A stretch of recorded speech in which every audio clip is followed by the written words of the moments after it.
Hello बच्चों, कैसे हो आप सब? बढ़िया। चलिए बेटे, आज हम लोग ये जो रैपिड फायर रिवीजन सीरीज़ है जो कि स्पेशली डिज़ाइंड है रीनीट के लिए, इसमें हम लोग आज प्लांट किंगडम से रिलेटेड क्वेश्चन को डिस्कस करेंगे। ठीक है, प्लांट किंगडम से रिलेटेड क्वेश्चंस करेंगे हम लोग, और उसमें थोड़ा सा बीच में पॉज देते रहेंगे ताकि आप जो है सो उसको रिकॉल भी करें, और उस क्वेश्चन को हम लोग ब्रीफली डिस्कस भी करते जाएंगे। ठीक है, तो लेट्स स्टार्ट प्लांट किंगडम। ठीक है, अब देखिए प्लांट किंगडम में जैसे आप जब पढ़ेंगे तो इसमें सबसे पहले आपको कुछ सिस्टम्स ऑफ क्लासिफिकेशन के बारे में है। सिस्टम्स ऑफ क्लासिफिकेशन का एंजियोस्पर्म से रिलेटेड। देखो यहाँ पर आपको कुछ एनसीईआरटी कुछ लाइन जो लिखता है उसको हम एक ब्रीफली आपको यहाँ पर बताते हैं कि प्लांट किंगडम, जो प्लांट किंगडम है, इसको अलग अलग सिस्टम्स में या अलग अलग जो क्लासिफिकेशन के जो पैटर्न्स हैं उसमें इसमें काफ़ी वेरिएशन आता है। जैसे शुरू में जो क्लासिफिकेशन हुआ था प्लांट का, उसमें प्लांट किंगडम में वो सारे मेंबर को रख दिया गया जिसमें सेल वॉल था। ठीक है, आप जानते हैं टू किंगडम क्लासिफिकेशन में जो प्लांटी किंगडम था वो सेल वॉल के बेसिस पर, लेकिन बाद में उसमें चेंजेस होते गए। जैसे जैसे हमारे नॉलेज जो बढ़ते गए, हमारे पास जो भी अपना उसका इंफॉर्मेशन कलेक्ट होता गया, उसके बाद हम लोग प्लांट किंगडम में काफ़ी चेंजेस होते गए। फिर उस प्लांट किंगडम में से आपको यूनिसेलुलर मेंबर्स को अलग किया गया।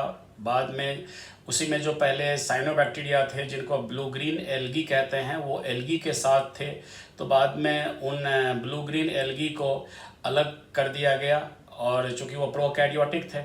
ठीक है, उसके बाद प्लांट किंगडम में जो एल्गी है उसमें से जो यूनिसेलुलर एल्गी थे उसको भी बाद में हटा के प्रोटिस्टा में कर दिया गया। तो कहने का मतलब है कि प्लांट किंगडम में जैसे जैसे हमारे नॉलेज जो बढ़ते गए, इंफॉर्मेशन मिलता गया, उसके बेसिस पर प्लांट किंगडम में काफ़ी चेंजेस होते गए। और आज का जो प्लांट किंगडम है उसमें कौन कौन से ग्रुप्स इंक्लूड किए हुए हैं? उसमें है मल्टी सेलुलर एल्गी। देखो एल्गी जो है उसमें यूनिसेलुलर एल्गी यहाँ से हट चुका है, तो मल्टी सेलुलर एल्गी, उसके बाद bryophytes, pteridophytes, gymnosperm and angiosperm, ये सारे ग्रुप्स आज के प्लांट किंगडम में हैं।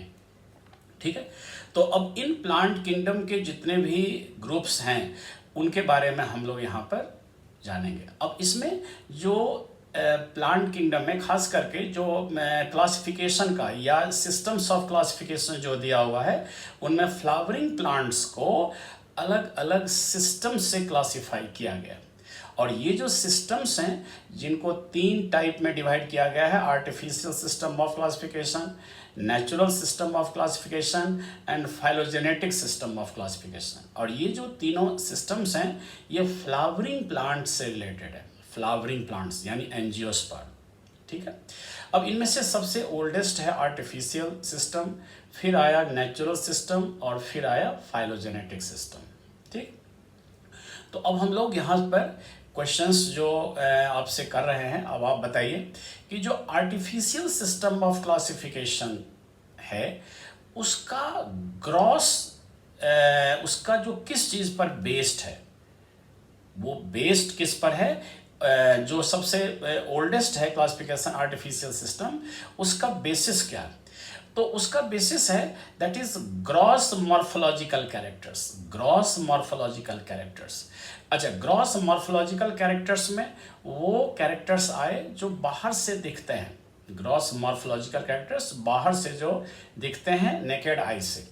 इनमें वेजिटेटिव कैरेक्टर भी हो सकते हैं और रिप्रोडक्टिव कैरेक्टर्स भी हो सकते हैं।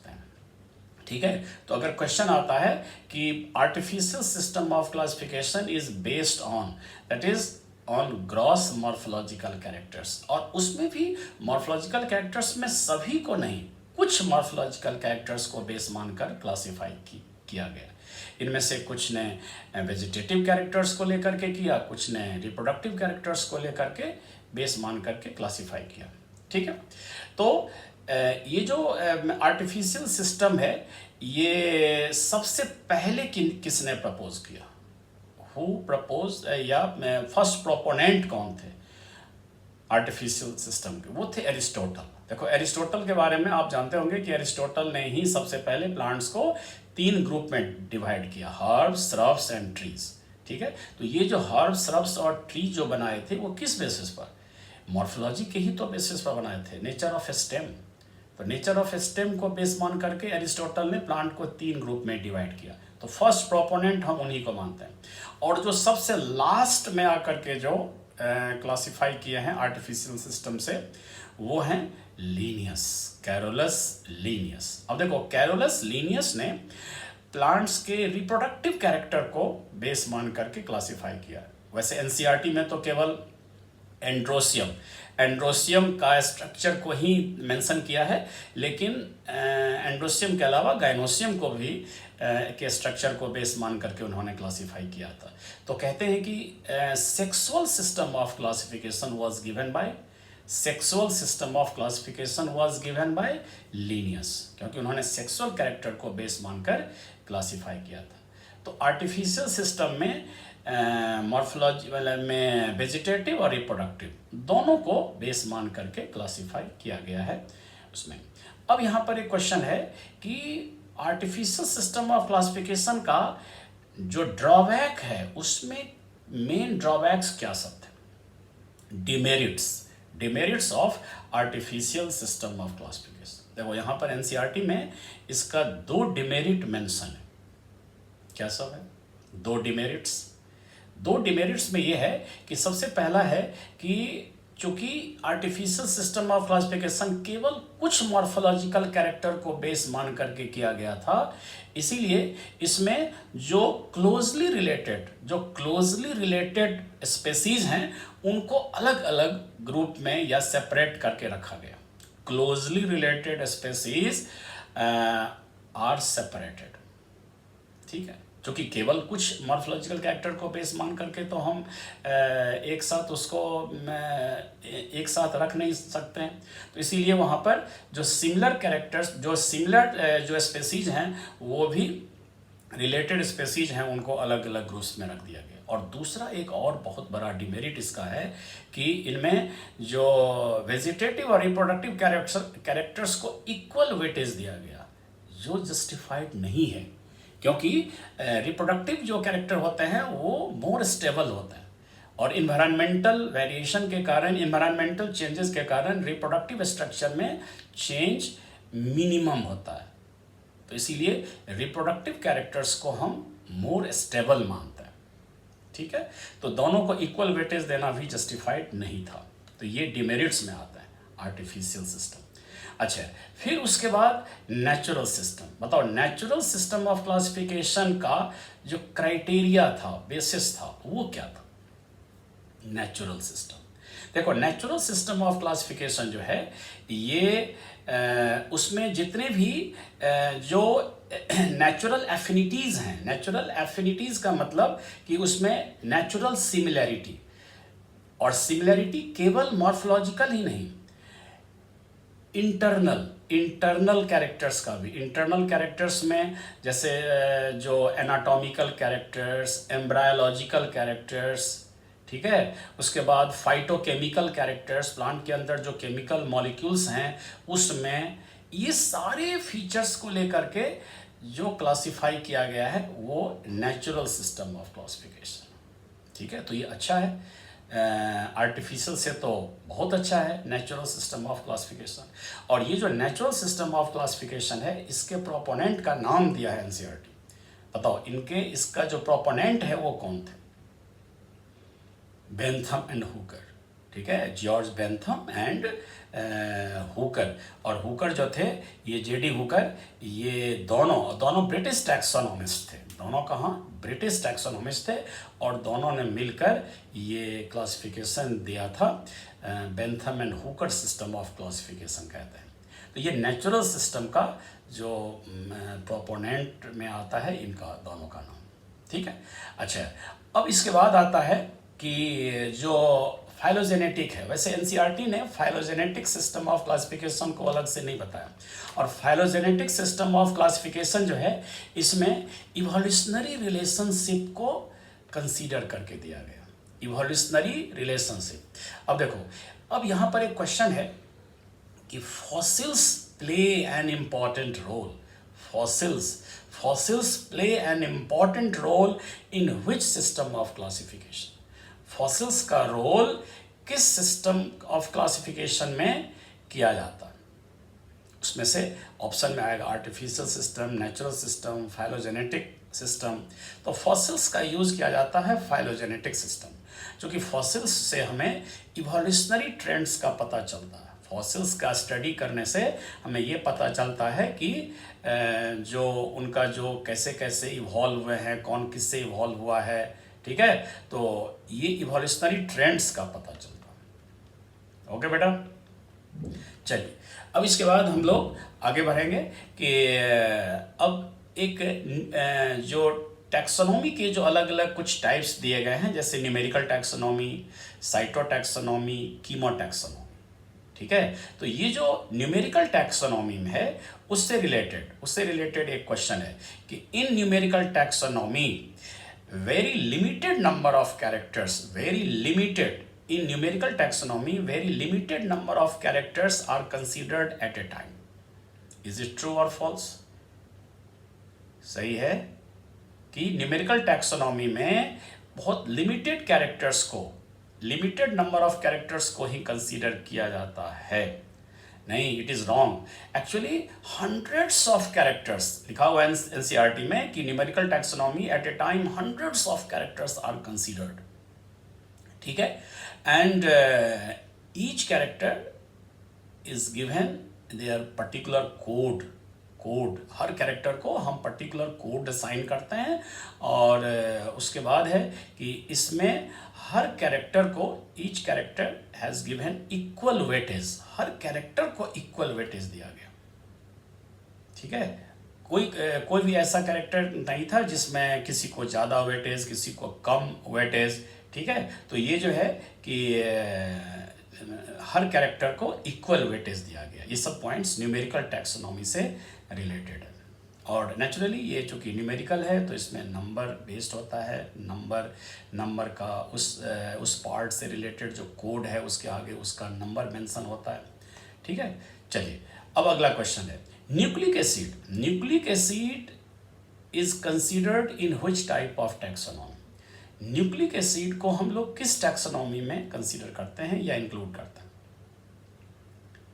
न्यूक्लिक एसिड जैसे डीएनए, आरएनए, ये सब केमिकल, मतलब जो कीमो टैक्सोनॉमी है उसमें हम इसको इंक्लूड करते हैं, यानी कंसीडर करते हैं। जैसे आप जानते होंगे कि जो कीमो टैक्सोनॉमी है, कीमो टैक्सोनॉमी में आपको जो प्लांट के अंदर जितने भी तरह के केमिकल्स हैं, जैसे न्यूक्लिक एसिड हो गया, प्रोटीन मॉलिक्यूल्स हो गया, उसके बाद डिफरेंट टाइप्स के जो क्रिस्टल्स हैं उन सबको हम कंसीडर करते हैं। और ये सबसे लेटेस्ट ट्रेंड है टैक्सोनॉमी का सबसे लेटेस्ट ट्रेंड कौन सा है?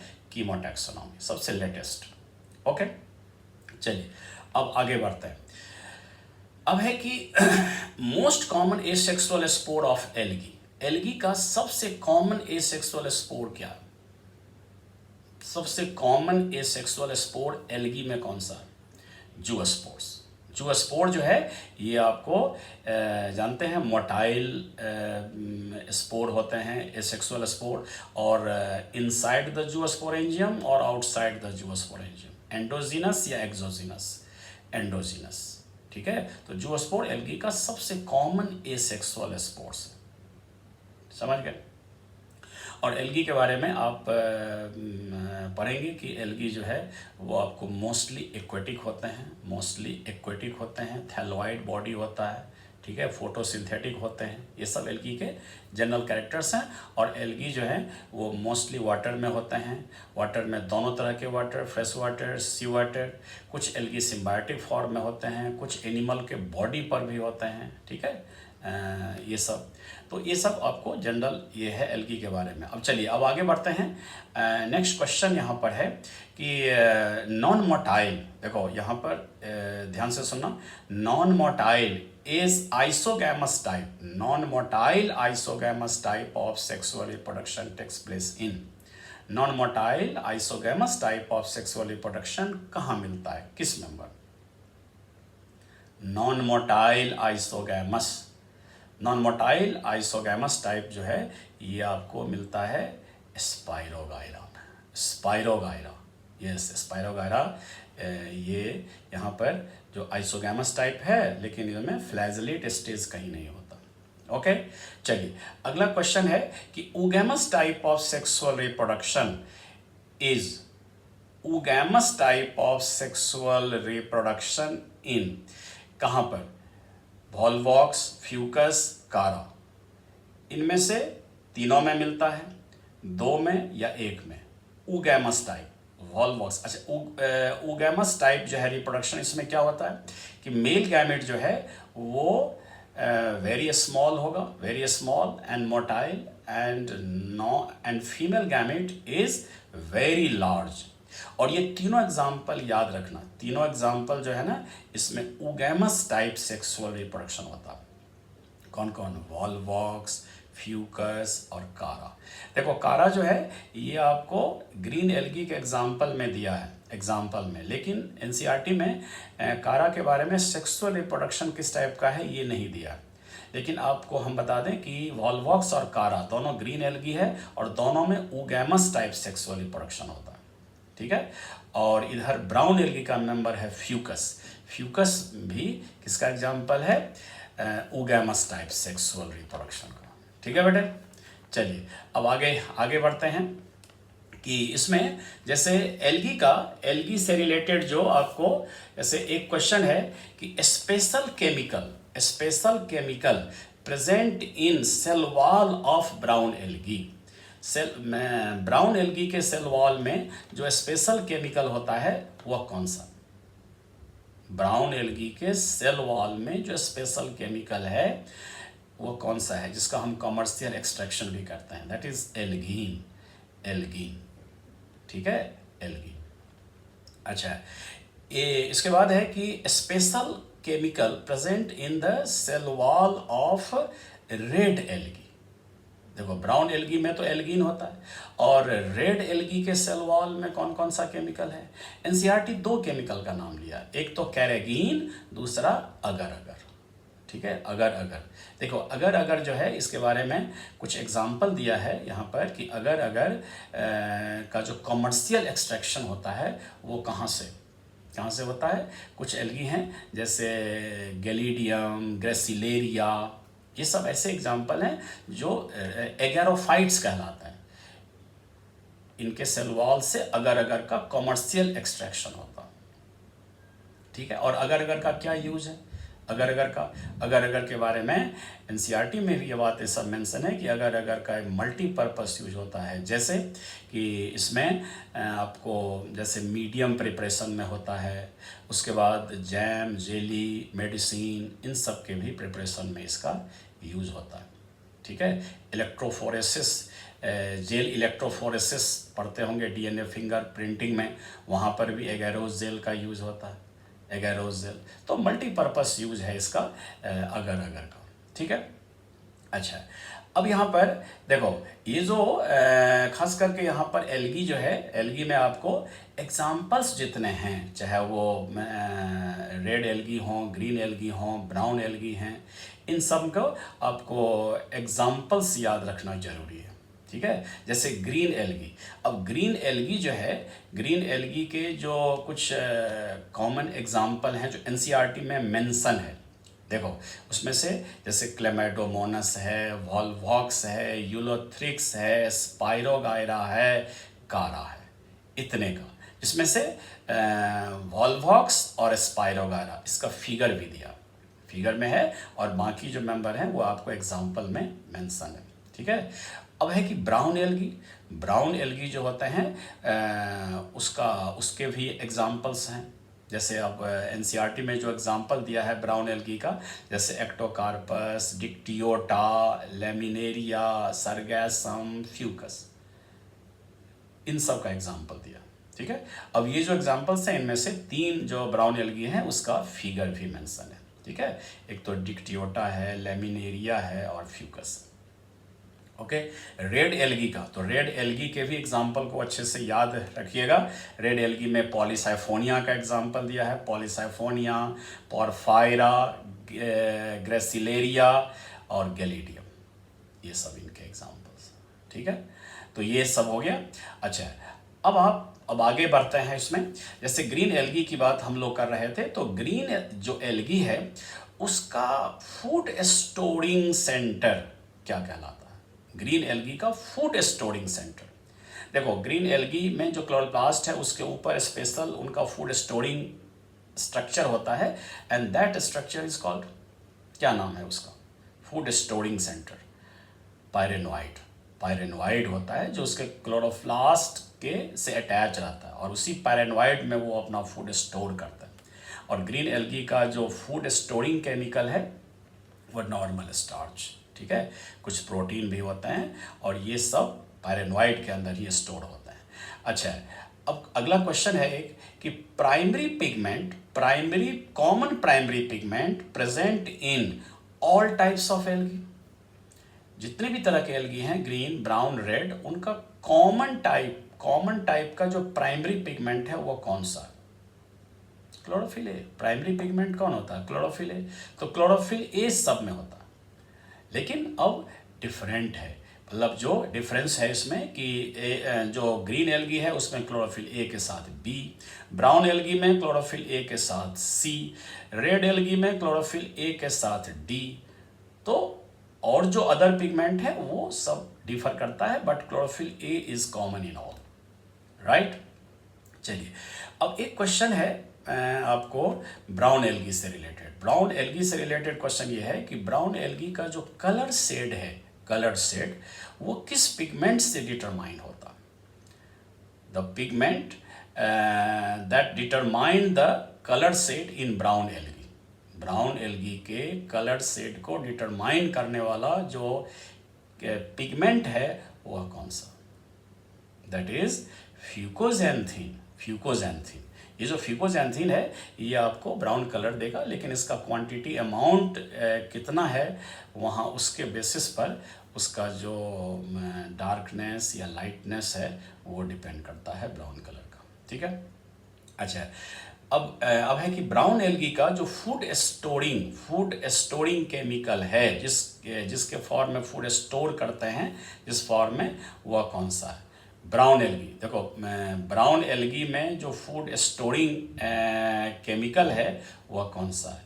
एक तो लेमिनेरिन है, दूसरा मैनिटॉल है। लेमिनेरिन एंड मैनिटॉल, देखो laminarin and mannitol both are some slightly different, ठीक है, दोनों एक केमिकल नहीं है। मैनिटॉल मैनोज शुगर, मतलब अल्कोहल डेरिवेटिव है मैनोज का, और जो लेमिनेरिन है ये एक कार्बोहाइड्रेट है, कॉम्प्लेक्स कार्बोहाइड्रेट होता है, और ये दोनों अलग अलग केमिकल हैं, तो दोनों फॉर्म में फूड स्टोर होता है, ठीक है, किसमें? Brown algae. अब है कि ब्राउन एल्गी का जो इसमें, जैसे आप जानते होंगे कि ब्राउन एल्गी का जो है ये मोस्टली आपको सी वाटर में मिलते हैं, और इसका बॉडी काफ़ी ह्यूज होता है, काफ़ी बड़े बड़े होते हैं। इसका बॉडी जो है वो 3 पार्ट में डिफ्रेंशिएटेड होता है, hold fast, stipe, lamin and front, ये सब अलग अलग जो हैं सो इसके पार्ट हैं, और इसके जो काफ़ी ह्यूज 100 मीटर तक लंबे हो सकते हैं, 100 मीटर तक, बहुत ह्यूज ब्राउन एल्गी। और इनके जो बॉडी में एयर चैम्बर होते हैं जो इनको बॉयंसी प्रोवाइड करते हैं, ठीक है। अब देखिए, अब जो ब्राउन एल्गी है, अब ब्राउन एल्गी का जो पिगमेंट है बता ही दिए थे, क्लोरोफिल ए के साथ यहाँ पर सी मिलता है, और साथ साथ इसमें फ्यूकोजैंथीन भी होता है, और इसका जो फूड स्टोरेज है वो भी बता दिए, और इसके सेल वॉल में लेमिनेरिन मिलता है, राइट। तो ये सब जो है ये आपको ब्राउन एल्गी से रिलेटेड है। अब यहाँ पर कुछ क्वेश्चन है कि red colour of red algae is due to which pigment? Red algae का रेड कलर किस पिगमेंट के कारण आता है? That is R5 कोइरिथ्रिन।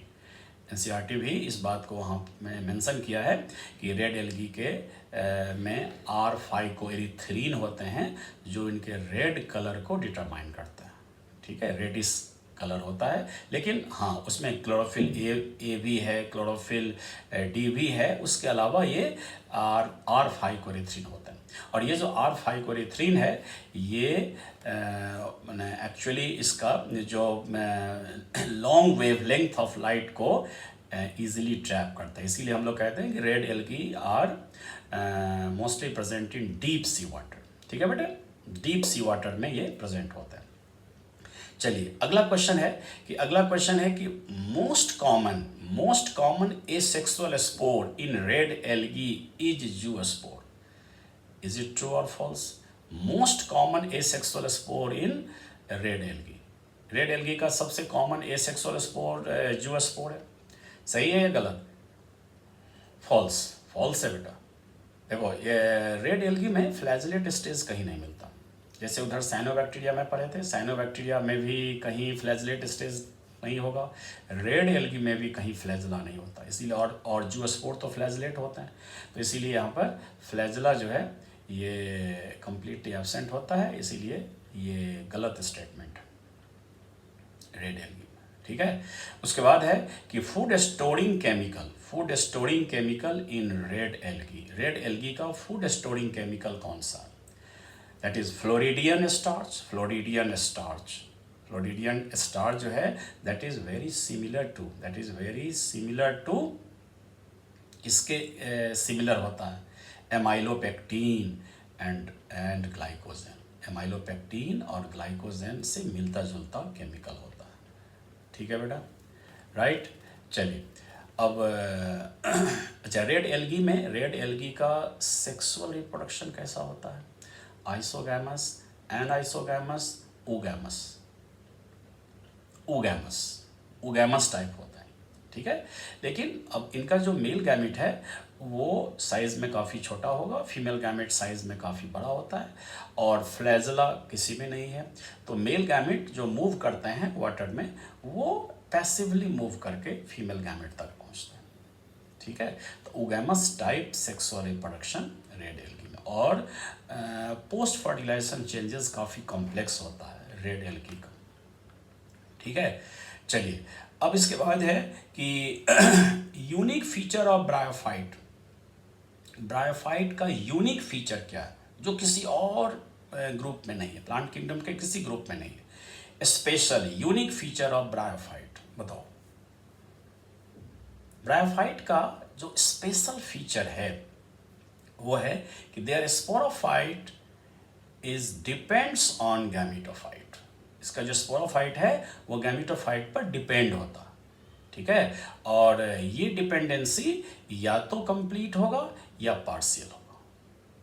एनसीईआरटी भी लिखता है कि their sporophyte is parasite on gametophyte. Parasite है यानी डिपेंड है।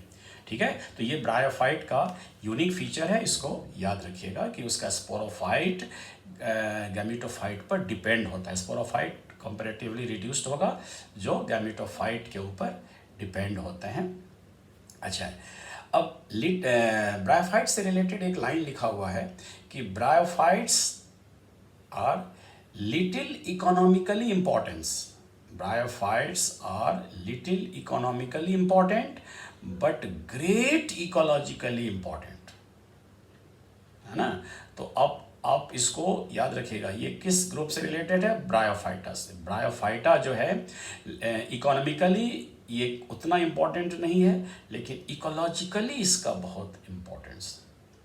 ठीक है, तो चूँकि इसका इकोलॉजिकल इम्पोर्टेंस में ये है कि ये सॉइल फॉर्मेशन में हेल्प करता है, क्योंकि ब्रायोफाइट्स का जो ग्रोथ है ग्रीगेरियस नेचर का होता है, बहुत ही कम्पैक्ट एक ग्रीन मैट के फॉर्म में ग्रो करते हैं जहाँ कहीं भी होंगे, ताकि वो सॉइल के इरोजन को भी रोकते हैं और सॉइल फॉर्मेशन में भी इनका रोल होता है। तो सॉइल फॉर्मेशन में और सॉइल के इरोजन को रोकने में इनका रोल है। ठीक है, और ब्रायोफाइट जो हैं ये आपको इसका जो खास करके इकोनॉमिकल इम्पोर्टेंस जो है वो एक स्फैग्नम का है। स्फैग्नम का इकोनॉमिक इम्पोर्टेंस काफ़ी है, क्योंकि उसका जो डेड बॉडी होता है स्फैग्नम का, वो एक ब्लैक मास के फॉर्म में सॉइल के अंदर डिपॉजिट होता है, उसको हम लोग पीट कहते हैं। तो स्फैग्नम पीट को हम लोग उसको एक्सट्रैक्ट करके उसको फ्यूल के फॉर्म में यूज़ करते हैं, उसका हम लोग पैकेजिंग के फॉर्म में भी यूज़ करते हैं, ठीक है, ताकि उसका माने उसमें वाटर को होल्ड करने की एबिलिटी बहुत ज़्यादा होती है। तो ये सब स्फैग्नम का एक यूज़ है, लेकिन अदर ब्रायोफाइट्स का उतना इकोनॉमिक यूज़ नहीं है, ठीक है। चलिए अब आगे आगे बढ़ते हैं। नेक्स्ट जो है कि जो गेमा कप, अब देखो गेमा कप जो है वो कहाँ मिलता है, गेमा कप, और उसका क्या रोल है। गेमा, देखो गेमा कप जो है उसके अंदर, गेमा कप जो होगा उसके अंदर गेमी का फॉर्मेशन होता है। गेमी प्लूरल हो गया, उसका सिंगुलर फॉर्म है गेमा। तो गेमा जो है वो कहाँ मिलता है, लिवरवर्ट्स में मिलता है। लिवरवर्ट्स में मार्केंसिया, मार्केंसिया उसके बॉडी पर डॉर्सल सरफेस पर छोटे छोटे कप लाइक स्ट्रक्चर होते हैं, उसको गेमा कप बोलते हैं। और उसी गेमा कप के अंदर 2 to 4 गेमी का फॉर्मेशन होता है, और ये जो गेमी होते हैं वो बाद में डिटैच होकर के न्यू प्लांट्स को फॉर्म करते हैं। यानी एक तरह से गेमी जो है वो वेजिटेटिव प्रोपेगेशन में हेल्प करता है, वेजिटेटिव प्रोपेगेशन, ठीक है। तो ये गेमी जो है वो एक तरह का जो बर्ड के फॉर्म में, गैमेटोफाइट के ऊपर एक बर्ड के फॉर्म में ग्रो करता है, बाद में डिटैच होकर के वो न्यू प्लांट फॉर्म करता है, ठीक है। अच्छा, अब ये जो मार्केंसिया की बात है, इसमें आप जानते होंगे कि ब्रायोफाइट्स में 2 ग्रुप हैं, लिवरवर्ट्स एंड मॉसेस। तो ये जो लिवरवर्ट्स होते हैं उसी में हम लोग रिक्सिया मार्केंसिया की बात करते हैं। अब आप ये बताओ कि मार्केंसिया जो है ये मोनोइसियस है या डाइसियस है। मार्केंसिया, मार्केंसिया मोनोइसियस है या डाइसियस है। डाइसियस, मार्केंसिया क्या है, डाइसियस होता है। अच्छा, अब इसके बाद है कि spore dispersal mechanism, spore dispersal mechanism liverwort में मिलता है या मॉसेस में, लिवरवर्ट में या मॉसेस में। Spore dispersal mechanism, spore dispersal mechanism moss का फीचर है। देखो मॉस के का जो कैप्सूल होता है उसमें टॉप पर पेरिस्टोमियल टीथ होते हैं, जो 16 का 2 रो होता है, उसके मूवमेंट से, हाइग्रोस्कोपिक मूवमेंट से वो बाद में ओपन होता है और उसमें से स्पोर्स अंदर से रिलीज होते हैं। ये सब एनसीईआरटी में वैसे मेंशन है नहीं, लेकिन बस इतना है कि ये स्पोर डिस्पर्सल मैकेनिज्म मॉसेस में मिलते हैं, ये लिवरवर्ट्स में नहीं मिलते, ठीक है। तो ये स्पोर डिस्पर्सल मैकेनिज्म को याद रखिएगा, that is the feature of mosses. And mosses में जो जो एग्जांपल है उनमें ये मिलता है, जैसे फ्यूनेरिया है, पॉलीट्राइकम है, स्फैग्नम है, इन सब में स्पोर डिस्पर्सल मैकेनिज्म होता है। ओके, चलिए एक्विजेटम। अब एक्विजेटम जो है ये होमोस्पोरस है या हेट्रोस्पोरस। एक्विजेटम, एक्विजेटम किस ग्रुप का प्लांट है, टेरिडोफाइटा, टेरिडोफाइटा। तो ये होमोस्पोरस या हेट्रोस्पोरस, एक्विजेटम, एक्विजेटम होमोस्पोरस। क्या है, homosporous. Homosporous that means they produce only one type of spore, only one type of spore, तो होमोस्पोरस, ठीक है। अच्छा, फर्न प्रोथैलस, देखो ये फर्न का जो प्रोथैलस है वो मोनोइसियस है या dioecious. Fern prothallus is monoecious और dioecious. Fern prothallus is monoecious, monoecious है, एक ही माने बाइसेक्सुअल है, उस पर एक ही प्रोथैलस के ऊपर मेल और फीमेल दोनों सेक्स ऑर्गन ग्रो करते हैं, एंथेरिडिया एंड आर्किगोनिया, ठीक है। चलिए अब अगला क्वेश्चन है कि सेल्विनिया, सेल्विनिया इज होमोस्पोरस और हेट्रोस्पोरस। सेल्विनिया क्या है, होमोस्पोरस है या heterosporous. Salvinia is heterosporous, heterosporous, ठीक है। और ये एक्वेटिक फर्न है, एक्वेटिक फर्न, एक पानी में होगा, और इसमें जो हेट्रोस्पोरस है, माइक्रो और मेगास्पोर अलग अलग बनते हैं, अलग अलग उनके स्पोरेंजिया में, ठीक है बेटा। अच्छा, अब इसके बाद है कि कोन्स और एस्ट्रोविलस, ध्यान से सुनना, कोन्स और एस्ट्रोविलस स्ट्रोबिलस जो है इसका प्लूरल है strobili, strobili are present in Equisetum and Selaginella both.